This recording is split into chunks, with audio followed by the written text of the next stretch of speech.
Kanker adalah penyakit yang disebabkan oleh pertumbuhan sel abnormal yang tidak terkendali di dalam tubuh. Pertumbuhan sel abnormal ini dapat merusak sel normal di sekitarnya dan di bagian tubuh yang lain. Penyakit yang sebenarnya tidak bisa menular ini merupakan penyebab kematian kedua terbanyak di seluruh dunia.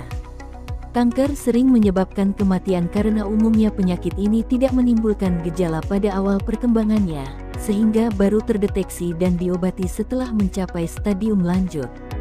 Gejala kanker biasanya juga bervariasi, tergantung pada jenis kanker dan organ tubuh yang terkena kanker.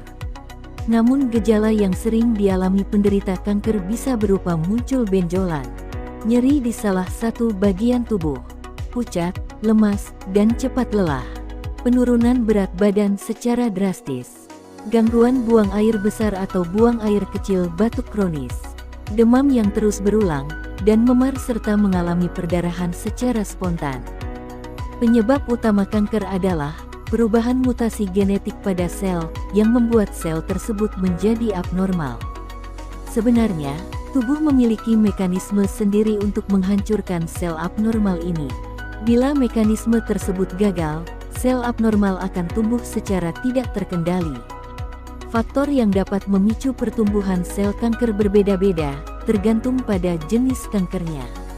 Meskipun demikian, tidak ada jenis kanker yang spesifik hanya dipicu oleh satu faktor. Faktor yang diduga berisiko, menyebabkan mutasi genetik pada sel normal dan kegagalan tubuh untuk memperbaikinya antara lain, memiliki riwayat penyakit kanker dalam berusia di atas 65 tahun. Namun, sebagian jenis kanker lebih banyak terjadi pada anak-anak merokok, terpapar radiasi, zat kimia misalnya asbes atau benzene, atau sinar matahari.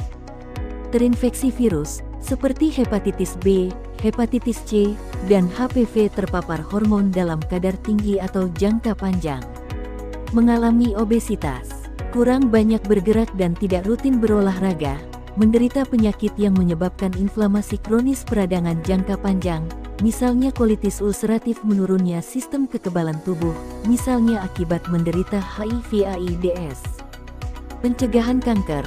Oleh karena itu, Kementerian Kesehatan Republik Indonesia menggalakkan program perilaku cerdik untuk mencegah kanker. Cek kesehatan secara berkala, enyahkan asap rokok, rajin aktivitas fisik, diet sehat dengan kalori seimbang, istirahat yang cukup dan kelola stres. Di samping cerdik, ada beberapa hal lain yang juga perlu Anda lakukan untuk mencegah kanker, yaitu hindari paparan sinar matahari berlebih. Paparan sinar ultraviolet dari matahari dapat meningkatkan risiko terjadinya kanker kulit.